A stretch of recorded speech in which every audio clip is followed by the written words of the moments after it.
সাত সালাম পাঠ করে পানির মধ্যে ফু দিয়ে পানিটা পান করবেন, আল্লাহ রাব্বুল আলামিন আপনার বিপদ থেকে উদ্ধার করবে। আপনাদের যদি জিন, জাদুটোনা, কুফরি কালাম, বান, যত কিছুর ভয় আপনাদের থাকুক না কেন, সকাল সন্ধ্যায় যদি আপনি এই 7টি আয়াত তেলাওয়াত করতে পারেন, আল্লাহ রাব্বুল আলামিন আপনাদেরকে হেফাজত করবে। সাপ কখনো আপনাদেরকে ধ্বংসন করতে পারবে না এই 7টি আয়াত তেলাওয়াত করলে, আমল করলে।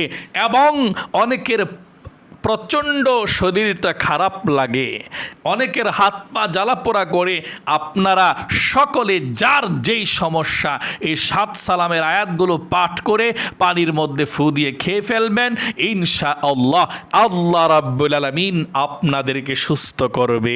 তাই